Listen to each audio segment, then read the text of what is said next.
دنیا میں یہی ہوتا چلا آیا ہے کہ جب انسان کے گناہ بہت زیادہ بڑھ جاتے ہیں، اخلاق بگڑ جاتے ہیں، عادتیں خراب ہو جاتی ہیں۔ الف لام میم محمد عین علی۔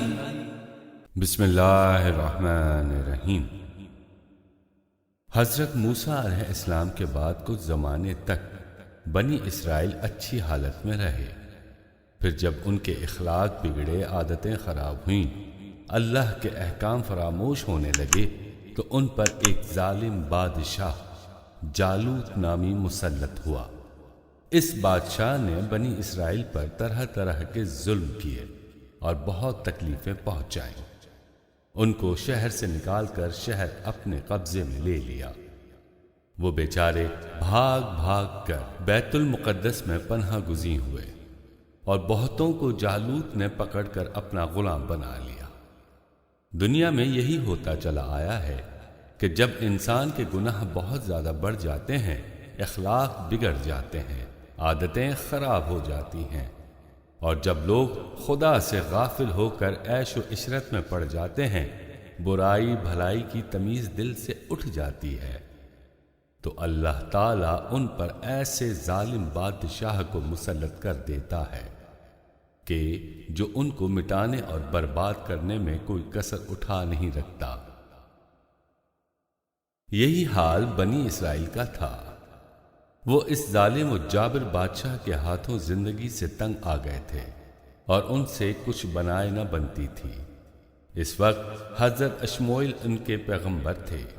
بنی اسرائیل نے ان سے جالوت کی شکایت کی اور کہا کہ ہمارے لیے کوئی بادشاہ مقرر کر دیجئے تاکہ ہم اس کے ساتھ مل کر اللہ کی راہ میں جہاد کریں۔ حضرت اشموئیل نے کہا، مجھے تم سے کوئی امید نہیں کہ تم لڑو گے۔ تم کہتے کچھ اور کرتے کچھ ہو۔ تمہارے قول و فعل میں کوئی اعتبار نہیں۔ ہمیشہ تم نے یہی کیا ہے اور مجھے یقین ہے کہ اب بھی یہی کرو گے۔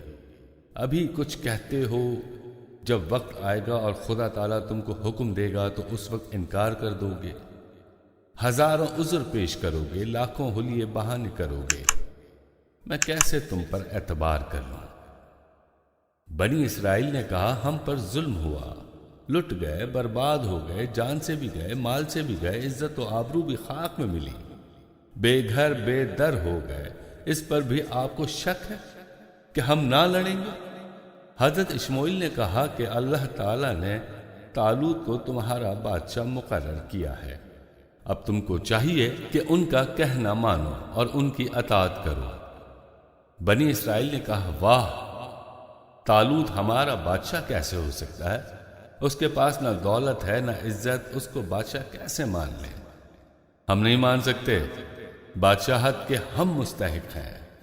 حضرت اشموئیل نے کہا کہ اللہ تعالیٰ نے انہیں سلطنت کے لائق سمجھا۔ جو چیز جس کے لیے مناسب سمجھتا ہے وہی اس کو عطا فرماتا ہے۔ پھر وہ تم سے علم میں زیادہ ہے اور قوت میں بھی تم سے بہت زائد ہے۔ اس کے علاوہ اللہ تعالیٰ اپنے ملک کا مالک ہے، جس کو چاہے عطا فرمائے، کسی کو چوں چرا کرنے کی کوئی مجال نہیں۔ بنی اسرائیل نے کہا، جب تک طالوت کی بادشاہ ہونے کی کوئی دلیل نہ دو گے، ہم اس کی بادشاہت کا یقین نہ کریں گے۔ حضرت اشموئیل نے کہا کہ ان کی بادشاہت کی نشانی یہ ہے کہ ایک صندوق تمہارے پاس آئے گا جس کو دیکھ کر تم کو تسکین ہوگی۔ اس صندوق میں حضرت موسیٰ علیہ السلام اور حضرت ہارون علیہ السلام کے کچھ تبرکات ہوں گے۔ اس صندوق کو فرشتے خدا کے حکم سے کھینچ لائیں گے۔ اگر تم ایمان میں کامل ہو گئے تو یہ نشانی تمہارے لیے بالکل کافی ہوگی۔ بنی اسرائیل کے یہاں ایک صندوق پشتہ پشت سے چلا آ رہا تھا۔ اس میں تمام نبیوں کے کچھ نہ کچھ تبرکات رکھے ہوئے تھے۔ بنی اسرائیل اس صندوق کو لڑائی میں آگے آگے رکھتے تھے اور اس کی برکت سے فتح پاتے تھے۔ جالوت جب ان پر غالب آیا اور ان کو نکال باہر کیا تو سب چیزوں کے ساتھ وہ صندوق بھی اس کے ہاتھ لگ گیا۔ وہ اس کو اٹھا کر لے گیا، مگر وہ صندوق اس کے لیے مصیبت بن گیا۔ جہاں رکھتا تھا وہیں بلا نازل ہوتی تھی۔ آخرکار جالوت نے ہار کے اس صندوق کو 2 بیلوں پر رکھ کر ہانک دیا۔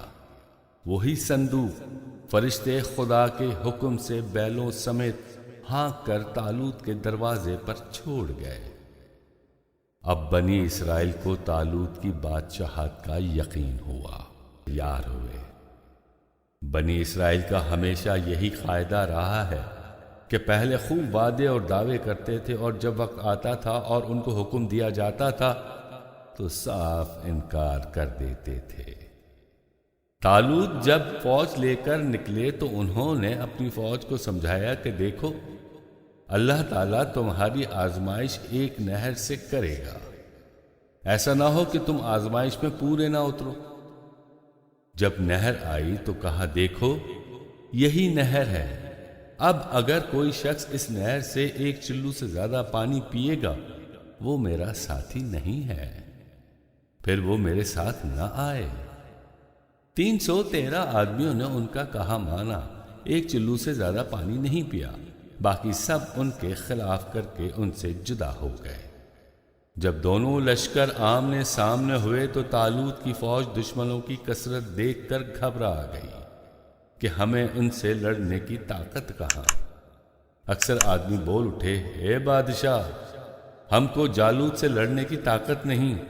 جو اللہ کے نیک بندے تھے وہ سمجھتے تھے کہ ہم کو اللہ کے گھر جانا ہے، آج جائیں یا کل۔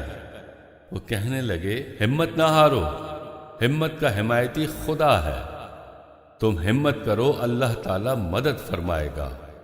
بارہا کمزور اور ناتواں فوج بڑی اور زبردست فوج پر غالب آ گئی۔ اللہ تعالیٰ صبر کرنے والوں کے ساتھ ہے۔ صبر کرو اور ثابت قدم رہو تو اللہ تعالیٰ ضرور مدد فرمائے گا۔ ابھی سے کیوں ہمت ہارے جاتے ہو؟ طالوت کی فوج میں حضرت داؤد علیہ السلام بھی تھے۔ جالوت کی موت حضرت داؤد علیہ السلام کے ہاتھوں لکھی تھی، تو وہ کیوں نہ شریک ہوتے۔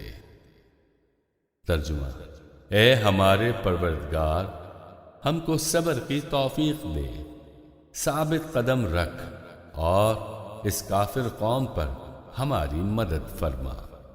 پھر دھیرے دھیرے لشکر بڑھا، دونوں فوجیں سامنے آئیں، ایک دوسرے سے ٹکرائیں، مقابلہ ہوا۔ اتنے میں حضرت داؤد علیہ السلام ایک پتھر لے کر آگے بڑھے اور تاک کے جالوت کے سر پر اس زور سے مارا کہ پتھر لگتے ہی جالوت کا کام تمام ہو گیا۔ جالوت کے مرتے ہی اس کی فوج تتر بتر ہو گئی اور پوری فوج کو بری طرح شکست ہوئی۔ سب کے سب بے سر و سامانی کے ساتھ بھاگ نکلے اور یہ سب کامیاب واپس ہوئے۔ الف لام میم محمد این علی۔